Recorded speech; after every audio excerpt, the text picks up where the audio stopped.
bohong. Aku hanya memikirkan satu peraturan penting. Kenapa kau lakukan hari ini kalau kau bisa melakukannya besok? Few moments later.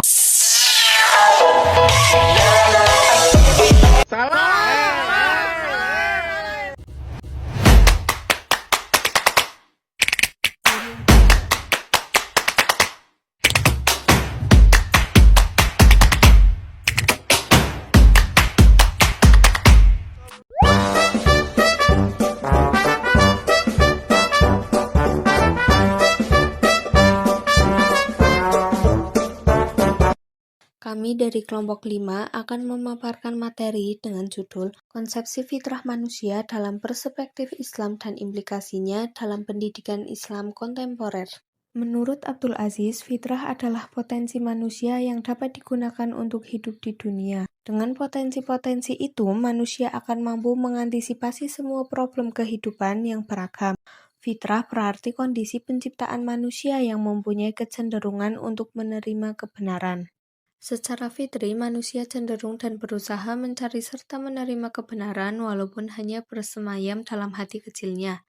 Ada kalanya manusia telah menemukan kebenaran, namun karena faktor eksogen yang mempengaruhinya, ia berpaling dari kebenaran yang diperolehnya.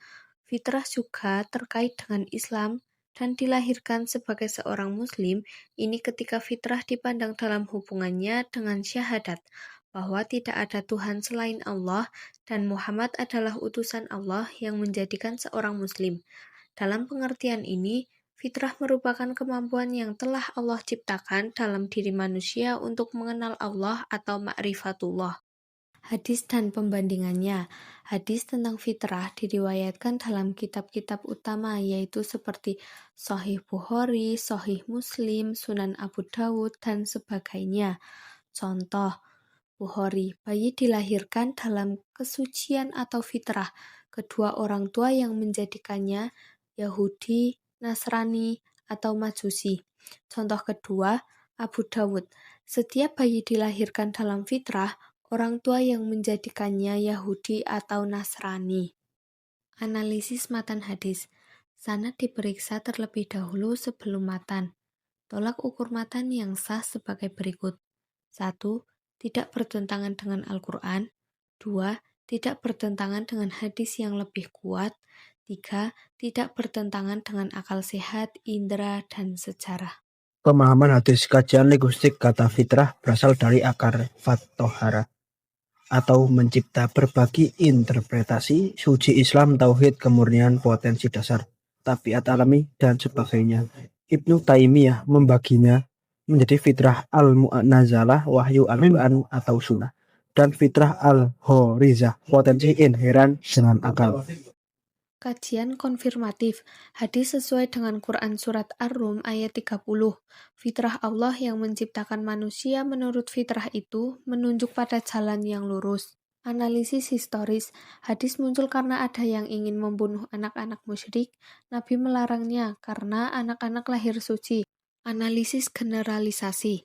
Manusia lahir dengan potensi positif atau negatif. Bisa seperti kertas putih atau punya pembawaan dasar. Orang tua berperan dasar, namun ada kasus anak bertolak belakang dengan lingkungan. Kritis praksis. Fitrah dalam pendidikan Islam, manusia lahir cenderung kebaikan tetapi perlu pendidikan untuk mengarahkan fitrah agar tidak terpengaruhi faktor negatif. Fitrah dan tanggung jawab manusia diberi akal dan kehendak bebas bisa menjadi makhluk mulia lebih rendah dari binatang sesuai dalam Quran Surat At-Tin ayat 4-5.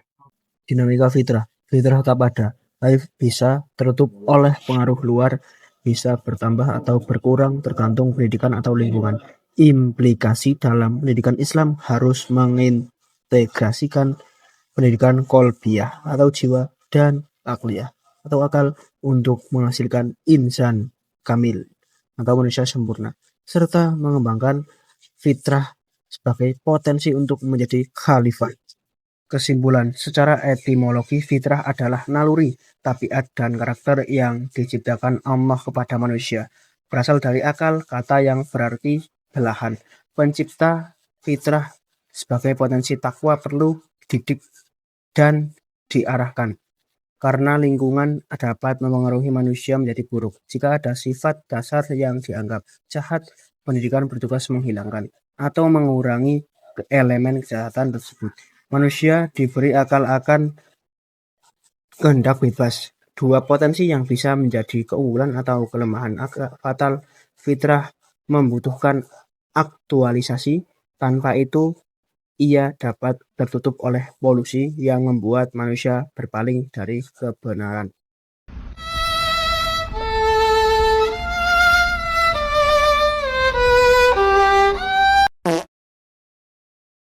Thank you, everyone. Thank you, Elmar.